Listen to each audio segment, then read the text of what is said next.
Halo semua, Assalamualaikum warahmatullahi wabarakatuh. Apa kabarnya hari ini? Semoga dalam keadaan sehat ya. Yuk langsung saja. Kali ini kita akan belajar pelajaran ekonomi mengenai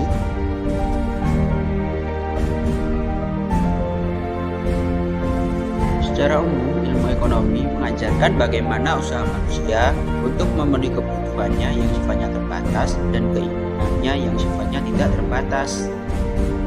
Lalu, apakah yang dimaksud ekonomi syariah? Ekonomi syariah adalah bentuk percabangan ekonomi yang berlandaskan dengan nilai-nilai dari ajaran Islam. Ala inna lillahi man fis samawati wa man fil ard وما يتبع الذين يدعون من دون الله شركاء إن يتبعون إلا الظن وإن هم إلا يخرصون. Segala sesuatu adalah milik Allah, apapun itu, semua yang ada di langit dan di bumi. Kreativitas ini adalah miliknya, dan Allah berhak mengambilnya kapan saja Dia kehendaki. Meskipun hakikatnya harta milik Allah, manusia diberikan amanah untuk mengelolanya. Amanah tersebut ditunjukkan untuk bisa memberikan manfaat bagi kehidupan.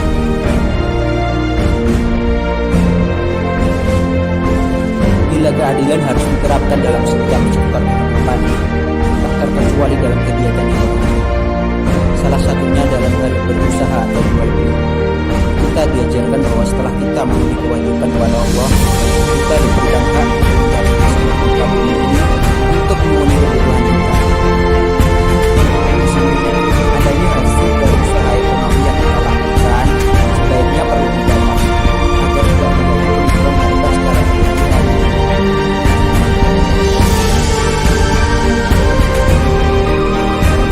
Kegiatan ekonomi yang dilakukan individu maupun berkelompok sebaiknya dijalankan berdasarkan kerjasama dan semangat tolong-menolong dalam kebaikan.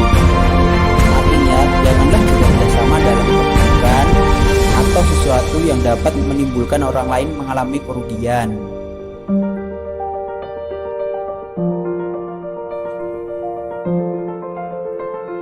Pertumbuhan ekonomi dalam rangka mewujudkan tujuan keberadaan manusia di dunia, yaitu beribadah dan memberikan manfaat sebanyak-banyaknya bagi manusia dan alam semesta. Jadi kita harus menjaga keseimbangan antara manusia dan alam sekitar. Jika tidak, akan banyak timbul bencana alam maupun musibah akibat ulah tangan manusia itu sendiri.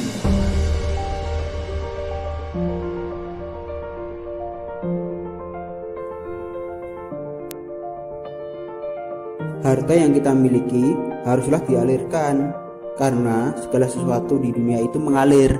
Kalau gak ngalir ya mandek. Contohnya nih pasar. Kalau di pasar tidak ada aliran uang alias tidak ada pembeli, lambat laun kan bisa tutup. Oleh karena itu, harta yang kita miliki harus dikendalikan agar terus mengalir secara produktif ke dalam aktivitas perekonomian. Aliran harta yang dikeluarkan tersebut dapat berupa investasi produktif pada sektor real dalam bentuk zakat, infak, sedekah, dan juga wakaf. Dengan mengalirkan harta secara produktif, arus perekonomian menjadi maksimal.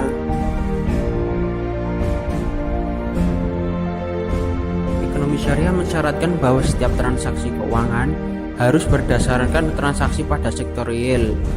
Transaksi ekonomi tersebut bersinggungan dengan usaha manusia, manfaat, harga atas barang dan jasa, dan keuntungan yang diperoleh.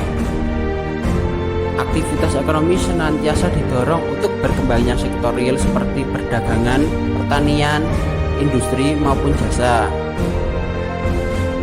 Di sisi lain, ekonomi syariah tidak mentoleransi aktivitas non-real seperti perdagangan, uang, judi, dan ekonomi sistem riba.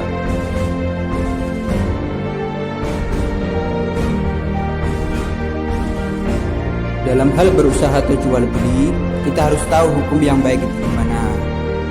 Untuk itu, pakai prinsip muamalah.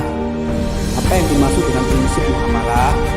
Prinsip muamalah adalah prinsip yang mengandung nilai perlindungan terhadap siapa saja yang melakukan usaha atau jual beli yang pada akhirnya menjadikan keseimbangan karena kedua belah pihak sama-sama saling percaya dan ridho. Setelah itu, jauhi gharar dalam jual beli. Gharar adalah ketidakjelasan dalam proses jual beli yang menimbulkan keraguan dan ketidakrelaan bagi kedua belah pihak.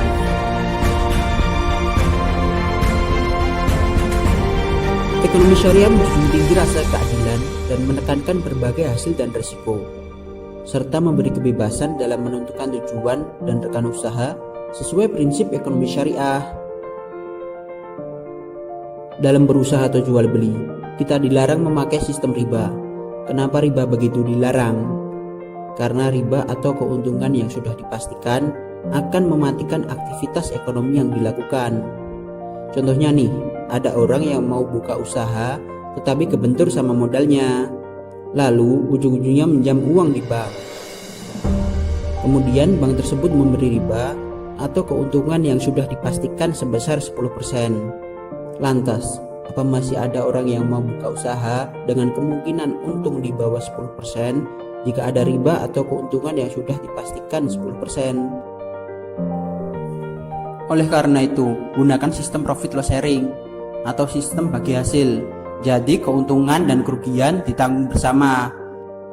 Membangun perekonomian dengan kebersamaan.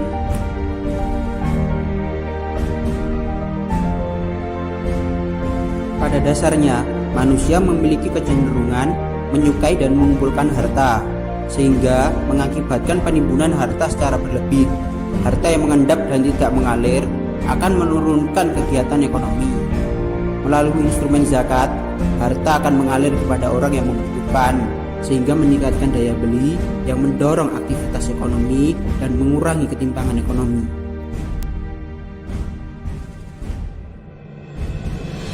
Semoga bermanfaat ya untuk yang melihat video ini.